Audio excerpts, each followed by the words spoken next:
Music by Shiv Manohar.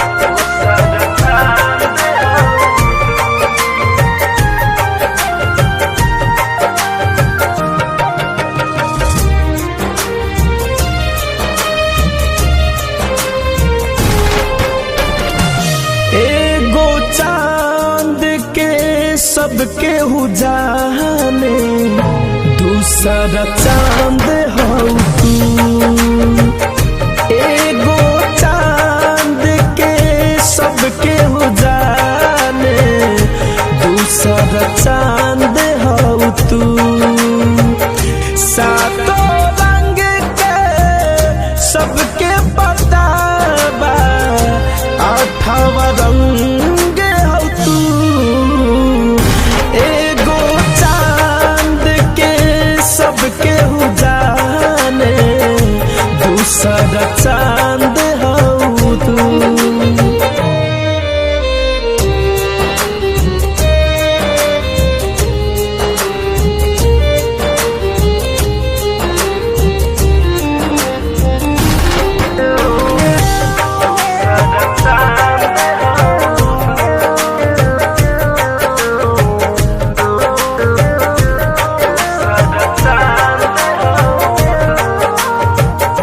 भोर के किरनिया चमके जैसे रूपवा तुहार गोरी लागे वैसे।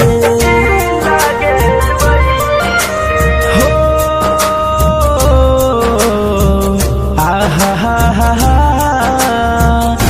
भोर के किरनिया चमके जैसे रूपवा तुहार गोरी लागे वैसे। एगो जान के सबके जाने दूसरा जान हो तू। एगो जान के सबके जाने दूसरा जान हो तू। सातों सुर के सबके पता बा आठवा सुर हो तू।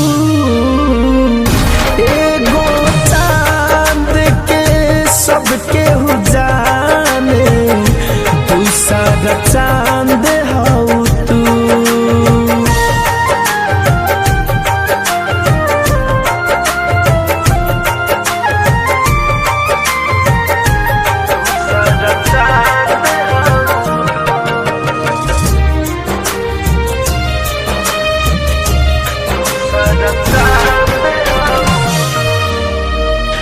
बनवा में जबो जबो गावे कोयलिया बोले मीठा मीठा लागे बोलिया।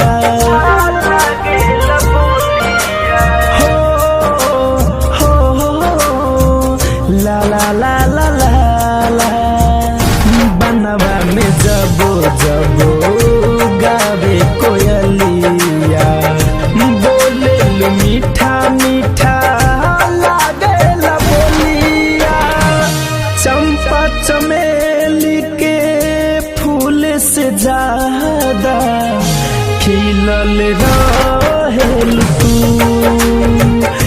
चंपा चमेली के फूल से ज्यादा खिलल रहेल तू। धड़कन धनंजय राजा के रानी